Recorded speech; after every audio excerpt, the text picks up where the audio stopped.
Hey, what's up guys? Welcome back to the Badass Life channel. In today's vlog, we are flying to Texas. We're gonna go play the $1,000,000 guaranteed tournament in San Antonio at Rounders, but we're also going to go and spend the whole weekend at the GPC Live Poker Room.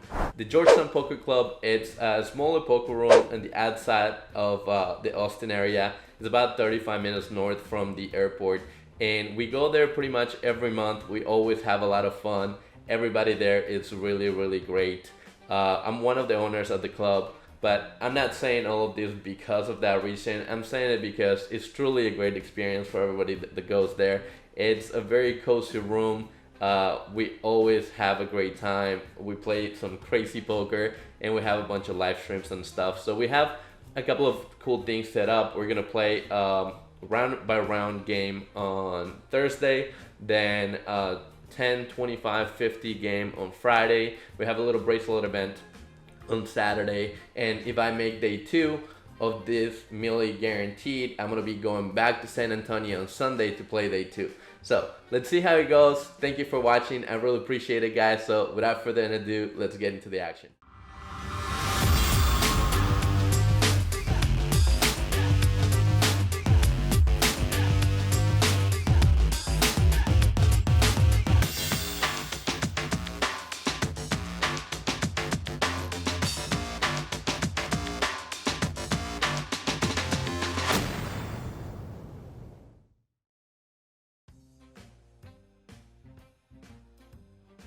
Hey, what's up, guys? In this vlog, we're going to be flying to Austin, Texas. We're going to be playing the DJ and Friends meetup game at the Georgetown Poker Club, but we are also going to take the drive to San Antonio to play the Million Guaranteed tournament at Rounders. So we'll get in this flight, and I'll see you guys there.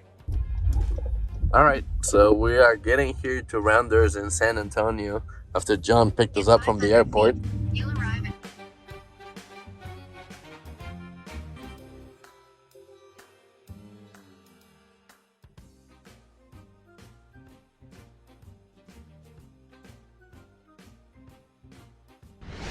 Alright guys, so after a few minutes of wishing down, we look down at pocket queens in the button.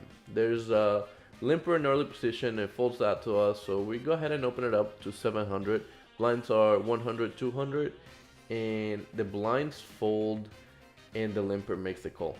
The flop comes 10-8-6 rainbow, and he checks it over to us. We go ahead and sieve it for 1,000, and he makes the call pretty quickly. Turn, it's a bit of a brick, I believe. There wasn't much that changed on the turn. I think it was 4 spades. The limper goes ahead and checks it over to us, and for whatever reason, I don't remember if I picked up some kind of tell or what it was, but in game I decided to check back. Don't really think it was the best play, but that's what I did. The river is an offsuit queen, so now if he somehow flapped 2 pair or a set, we are beating those hands. He goes ahead and leads for 2,000. We raise it up to 6,000, and he makes the call and shows us 7-9. So he flapped the nuts, and the river put in Jack 9 was the nuts, so he no longer had the nuts, but he had the second nuts, what it was technically the virtual nuts, really. So yeah, for whatever reason, we played it this way, and we managed to lose the minimum. Let's get to the next hand. So after the first hand that I just showed you, I missed a few hands. There wasn't anything really all that interesting to report. I did lose a couple of hands where it brought me down to about a little under half starting stack, and I ended up getting into this hand where I had a queen 9 suited. I defended the big blind, and the flop was king queen 9.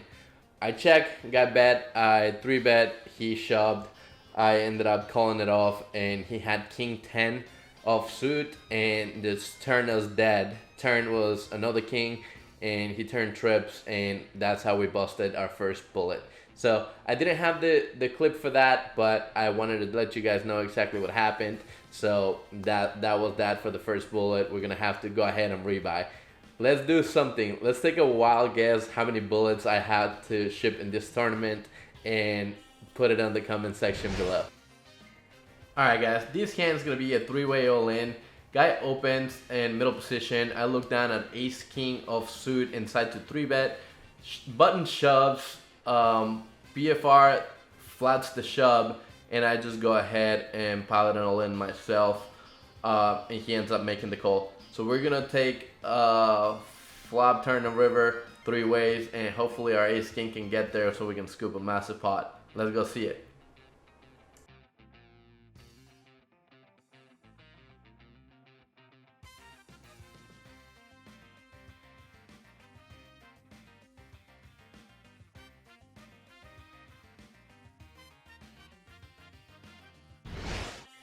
Alright guys, this next hand we weren't able to record, but we were able to take a picture of it at the end because it was such a sick hand. I think this is a massive cooler and there's nothing else we could have done. But let's get into the hand. The hand starts with us in middle position with king jack of spades. We decide to open it up to 2500. Blinds are 600, 1200, 1200.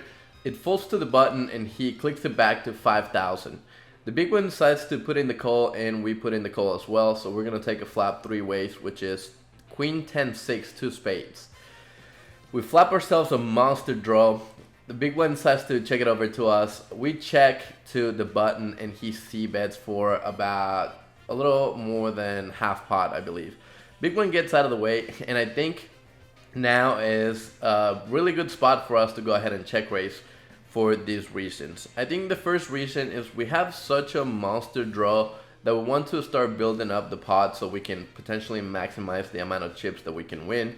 The second reason is because even if we don't hit our draws, at the end of the day we only have king high. Taking the lead in this hand and being aggressive gives us an extra way for us to be able to win this pot. We don't necessarily have to hit our draws, but with all of this equity, we can continue semi-bluffing on turns and rivers and potentially make him fold a better hand. He goes ahead and puts in the call to our check raise, and we see a turn, which is a dream turn for us, is an offsuit 9. We make the nut straight, and given the fact that he led into 2 people on the flop, he min-click pre-flop, and he called our check raise, we now think that he does have a pretty strong hand. So we're going to go ahead and size up and start charging him the max. So we bet about 80% pot, somewhere around there, which is a pretty healthy bet at this point. He decides to go ahead and make the call, and the river is the 4 of spades, I believe. It was a spade. You can probably see it there in the picture. But we don't have much left. I mean, the pot is huge. SPR is most likely less than 1. Yeah, I think we had probably about like 0.5 SPR.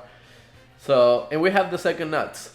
So, it is what it is. We are just gonna get it in, which is what we do. And the most tilting thing about this hand is that we got slow rolled. I don't think he did it on purpose, so I wasn't like super mad at him. But we go ahead and go all in on the river, and he looks at his hand, he thinks for a few seconds, he makes the call. I show him the second nut flush. He looks at his hand again, wait a few seconds one more time, and then finally flips it over and shows us the bad news. After he looks at his hand for the second time and waits a few seconds, we 100% think that we're winning, because nobody's ever just like thinking before flipping their hand over when they have the nuts. And that's the only hand that beats us. So he flips over ace-5 of spades, and we are busted one more time. So gross. But what are you gonna do? That's poker sometimes. So you just gotta take the good with the bad and continue moving forward. So let's go to the next hand. Alright guys, so after you saw that, we just have to go ahead and rebuy one more time. It's really not our fault. There's nothing we could have done. I think we played it okay. But, you know, shit happens. So it was even more tilting because we got slow rolled. I don't think the guy did it on purpose, so I wasn't really mad at him. It was just the whole situation when I ship river. He asks how much it is. He looks at his cards. He takes a few seconds to call, makes the call. I show him my hand, and then he takes another few seconds, to finally show us that he has the nuts. So it is what it is. It was pretty annoying, but what are you gonna do? We go ahead and rebuy one more time, go to our next table and sit down. The first hand on the big blind, we have ace queen off. There is one limper in middle position, and we decide to go ahead and just open it up. He makes the call, and we take a flop heads up. It's ace 9-4, two spades. So I go ahead and c-bet, and he just piles it in on us. His day is not going well, but I don't think we can really fold here. I think he could be overplaying an ace. He could have a flush draw and just make us shut down, you know, like he thinks he, you know, will just make us fold better hands.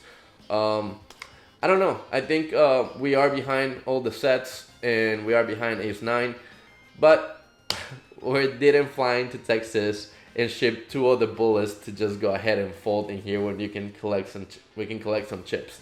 So we go ahead and call, and he shows us the bad news. He does have pocket 9, so we're drawing pretty dead, I would say, and we bust our 3rd bullet on the first hand and couldn't even record it for you guys. So it's not looking good, but we are gonna ship another bullet, maybe another 2 more. Hopefully it's not more than that, and we are pretty committed to finding a bag today, so stick around with us. Hopefully we can find a bag. Alright, so all of this brought us to bullet number 4. This one I couldn't record either because this was also the first hand, and we get into this weird spot where we are on the big blind. We have queen 9 of hearts. There's a middle position open and a call on the button. I defend queen 9, and we take a flop 3 ways. The flop is 10-8-7, 2 diamonds, 1 heart. So we flopped open-ended, and we have 1 over as well as a backdoor flush draw. PFR goes ahead and leads pretty chunky into the field. Button calls, and now I think flattening is okay because we can see if we turn a heart for more equity and then potentially pile it in on the turn ourselves. But it's my first bullet. I was a little tilted. I thought I had more fold equity than I actually did, and because of the fact that the button actually made the call, there's a little extra dead money in the middle to give us a bit more incentive to go ahead and just jam it in here. So this is what I did. I go ahead and jam with my open-ended backdoor flush draw in an over, and PFR thinks for a little bit and makes the call. Button gets out of the way, and we see that he has ace 10 of suit. So we had he has top here, but unfortunately we couldn't get there. We braked again. I actually didn't hate my spot in here. I think is one of those spots where like I could have folded out worse hands. Like if he had just you know, big aces, I could have folded out all his bluffs that could have had some equity. I guess if I was up against just the flush draw, it's close. I have a good chunk of equity either way, unless he had already like flapped the goods. So yeah, I mean, I don't hate my play. I think probably I could have played it better. I could have maybe just flat on the flop, and then depending on some turns, I can just ship turn or give up. But I decided to pile it in. We couldn't get there, so we're gonna go ahead to the next bullet, which is gonna be bullet number 5 for today. It's a $1,400 event, so we are stuck a nice chunk, and we are gonna be looking to bag a good amount of chips to potentially get some of our money back.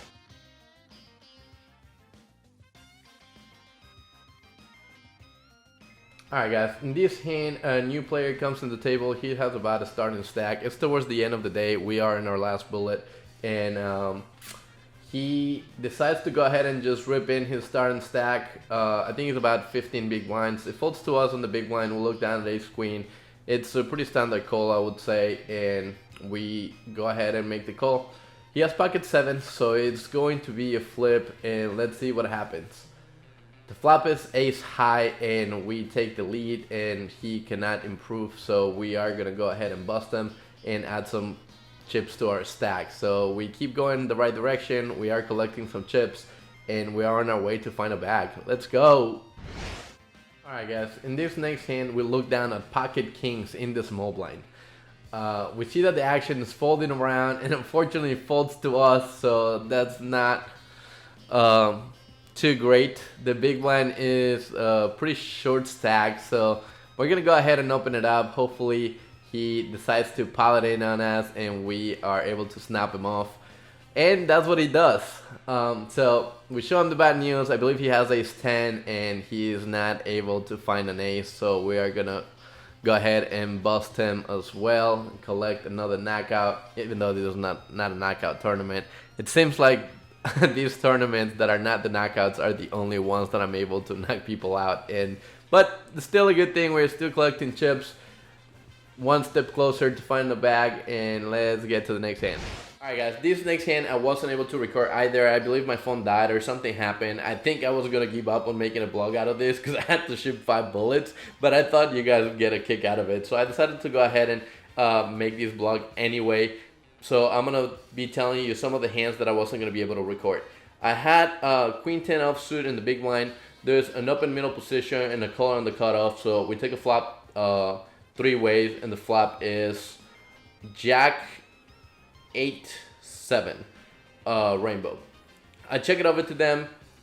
PFR goes ahead and C bets, cutoff calls, and I make the call. The turn is gin. Turn is an offsuit 9. Actually puts a backdoor flush draw in there, so I make the absolute nuts and I decide to just go ahead and lead because I don't want the action to check through. Since there is a 4-liner in there, I figured that I'm going to go ahead and cooler a 10 no matter what, because a 10 also just makes it straight. So I went ahead and bet. PFR calls, other guy gets out of the way. We see a river, which is a completely inconsequential, like deuce of hearts or something. It doesn't complete the backdoor flush draw, and SPR is about 1. So I just go ahead and pile it all in, and guy tanks forever, and eventually decided to make the call. We show him the bad news and he mucks. So we scooped a pretty good pot and we are actually catching some momentum in a bullet number 5.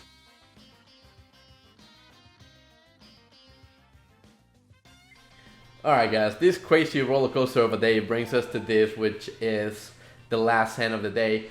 There are 12 people left, 11 people back, and we look down at ace king off in the button. Action folds out to us and we decide to go ahead and open it up. The small blind is a bit of a short stack, so he goes ahead and puts in all of his chips in the middle and goes all in.